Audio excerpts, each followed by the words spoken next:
సంక్షేమ పథకాలు అర్హులకు అందించడంలో ప్రజాప్రతినిధులు అధికారులు నిబద్ధతతో పనిచేయాలని మంత్రి కొండ సురేఖ అన్నారు. దుబ్బాక అంటేనే ప్రోటోకాల్ రగడ అనే విధంగా కాకుండా అభివృద్ధిలో ముందుండేలా అన్ని పార్టీల నాయకులు సహకరించాలన్నారు. సిద్దిపేట జిల్లా మిరుదొడ్డి మండల కేంద్రంలో దుబ్బాక నియోజకవర్గంలోని తొగుట, దుబ్బాక, దౌలతాబాద్, మిరుదొడ్డి మండలాలకు చెందిన 316 మంది లబ్దిదారులకు కళ్యాణ్ లక్ష్మి, షాదీ ముబారక్ చెక్కులను ఎమ్మెల్యే కొత్త ప్రభాకర్ రెడ్డితో కలిసి మంత్రి కొండ సురేఖ పంపిణీ చేశారు. చెక్కుల పంపిణీ కార్యక్రమానికి వచ్చిన కాంగ్రెస్, బీఆర్ఎస్ నాయకులు పార్టీ నినాదాలు చేస్తున్న సమయంలో మంత్రి కొండ సురేఖ, ఎమ్మెల్యే కొత్త ప్రభాకర్ రెడ్డి కార్యకర్తలకు పార్టీ నినాదాలు చేయవద్దని చురకలంటించారు. ప్రజలకు సంక్షేమ పథకాలు అందించే ప్రభుత్వ కార్యక్రమాల్లో పార్టీ నినాదాలు ఏంటని కార్యకర్తలపై ఫైర్ అయ్యారు. తులం బంగారం ఏమైందంటూ బీఆర్ఎస్ నాయకులు మంత్రిని ప్రశ్నించే సమయంలో ఎమ్మెల్యే కొత్త ప్రభాకర్ రెడ్డి బీఆర్ఎస్ కార్యకర్తలను నివారించారు. ప్రజలకు ఉపయోగపడే విధంగా ప్రజాప్రతినిధులు, నాయకులు, కార్యకర్తలు కృషి చేయాలి తప్ప ప్రజలకు ఇబ్బందులు కలిగే విధంగా ఉండవద్దన్నారు. భారీ పోలీస్ బందోబస్తు మధ్య ప్రభుత్వ కార్యక్రమాలు జరిగే పరిస్థితి రాబోయే రోజుల్లో ఉండవద్దని మంత్రి కొండ సురేఖ ఇరు పార్టీల కార్యకర్తలకు సూచించారు. గత ప్రభుత్వ హయాంలో బీజేపీ ఎమ్మెల్యే రఘునందనరావుకు దుబ్బాకలో జరిగిన ప్రోటోకాల్ అవమానాన్ని బీఆర్ఎస్ నాయకులు గుర్తు తెచ్చుకోవాలన్నారు. రాబోయే రోజుల్లో రేవంత్ రెడ్డి సర్కార్ హయాంలో పేద ప్రజలకు సంక్షేమ పథకాలు అందే విధంగా చూస్తామని హామీ ఇచ్చారు. ఈ కార్యక్రమంలో రాష్ట్ర ఎస్సీ ఎస్టీ కమిషన్ చైర్మన్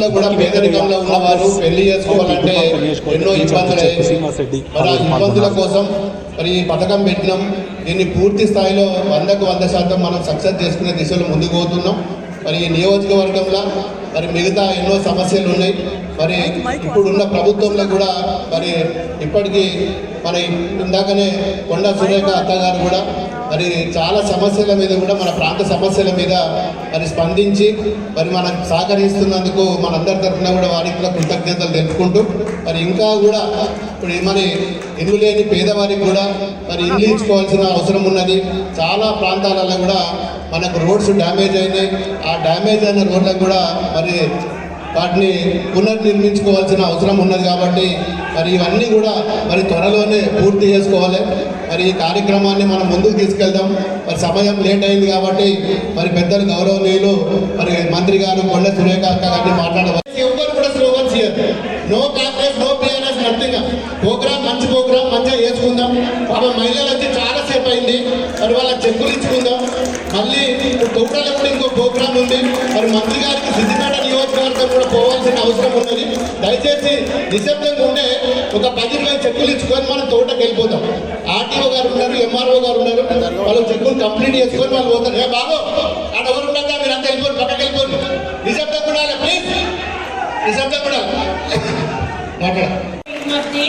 దయచేసి ఈ ప్రభుత్వ కార్యక్రమాల్లో ఎవ్వరము కూడా భేషజాలకు పోకుండా ఒక అండర్స్టాండింగ్ తోటి పోతే ప్రజలకు మంచి ఉంటుంది, మనకి కూడా మంచి ఉంటుంది. ఒకరొకరం తోపులాట చేసుకొని ఒకరి మీద ఒకరు అరుచుకొని మరి టీఆర్ఎస్ వాళ్ళు మరి రేవంత్ రెడ్డి డౌన్ డౌన్ అని, మనోళ్ళు టీఆర్ఎస్ డౌన్ డౌన్ అని అనుకుంటే మనకు వచ్చే లాభమేం లేదు. ఇప్పుడు ఎన్నికలు కూడా లేవు, మనకు ఇంకా 4 సంవత్సరాల తర్వాత ఉన్నాయి.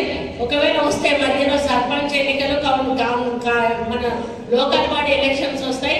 అప్పుడు ఎలక్షన్స్ టైంలో ప్రచార సమయంలో మన యొక్క ప్రతిభను కనబరుచుకుందాం. అప్పటి వరకు కూడా అందరూ నాయకులు కూడా దయతోటి సంయమనంతో పాటించాలని నేను ఒక్కటి విజ్ఞప్తి చేస్తా ఉన్నాను. ఇక్కడ మాకు వచ్చినటువంటి సమస్య ఒక్కటి ఏంటంటే ఎమ్మెల్యేలు అధికారంలో ఉన్నారు, ఇన్ఛార్జీలు పైకి రావద్దని ఒకే ఒక సమస్య మీద ఈ గొడవగా జరుగుతూ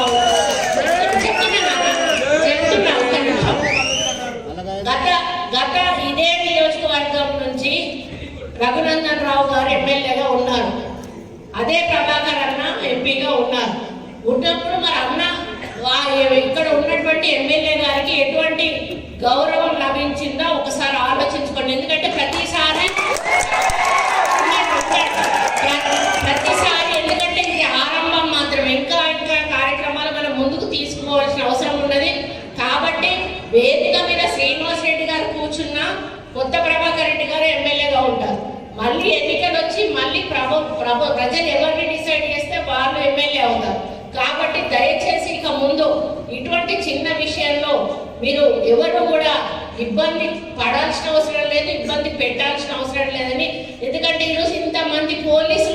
ఇక్కడ మోహరించబడ్డారు అంటే దానికి కారణం ఈ రెండు గ్రూపులు ఉన్నాయి. గ్రూపుల మధ్యలో ఎక్కడ గొడవ అవుతుందో, లాంటి ఆర్డర్ ప్రాబ్లం ఎక్కడ క్రియేట్ అవుతుందో అనేటువంటి ఒక ఆలోచనతోటి ఈరోజు ఇంతమంది పోలీసులు రోడ్ల మీద నుంచి ఇక్కడ వరకు నిలబడి వాళ్ళు డ్యూటీలు చేయాల్సిన పరిస్థితి వస్తుంది. ఎందుకు మన ఇంత సెక్యూరిటీల మధ్యలో మనము ఒక కార్యక్రమాన్ని చేసుకోవాలి అనేది ఒకసారి మనం ఆలోచించుకోవాలి. ఇది ప్రజా సంక్షేమ కార్యక్రమం.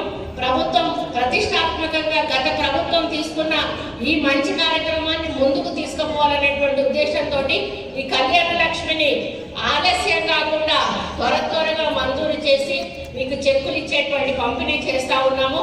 కాబట్టి దీనికి అందరూ ఇక ముందు మరి నెక్స్ట్ టైం వచ్చినప్పుడు ఇటువంటి మరి సెక్యూరిటీ అవసరం రాకుండా మన కార్యక్రమాలు చేసుకున్నాము. దయతోటి మీరందరూ కూడా సహకరించాలని వేదిక మీద ఉన్న పెద్దలకి, వేదిక ముందు ఉన్నటువంటి నాయకులకి, ప్రజలకి, కార్యకర్తలందరికీ కూడా విజ్ఞప్తి చేసుకుంటూ వాడి మీడియా మిత్రులు కూడా దయచేసి గత ప్రభుత్వంలో జరిగిన ఇష్యూస్ మీకు కూడా తెలుసు. మరి ఇప్పుడు మాకు ఆరాటం ఉంటుంది మా నాయకులకు. వాళ్ళ అధికారంలో ఉన్నప్పుడు వాళ్ళు సాధించుకున్నారు, మమ్మల్ని ఎందుకు వెనుకబెడుతున్నారు అన్నటువంటి భావన వాళ్ళల్లో ఉంటుంది. కాబట్టి వాళ్ళకేం అధికారం మేము చేతికి ఇవ్వడం లేదు.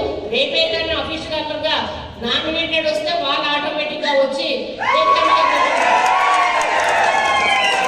వెంకటన్న కూర్చున్నాడు అంటే ఆయన ఎవరు వద్దంటలేదు. కాబట్టి ఇంకొక అడుగు వెనుకకు మన సీనియర్లను కూర్చోబెట్టాం అంతే తప్పితే మరి ఈరోజు ఎమ్మెల్యే మాత్రం ఇక్కడ లోకల్గా మనకు కొత్త ప్రభాకర్ రెడ్డి గారు అనే విషయాన్ని అవసరం ఉన్నది. మరి ఈ రోజు ఈ యొక్క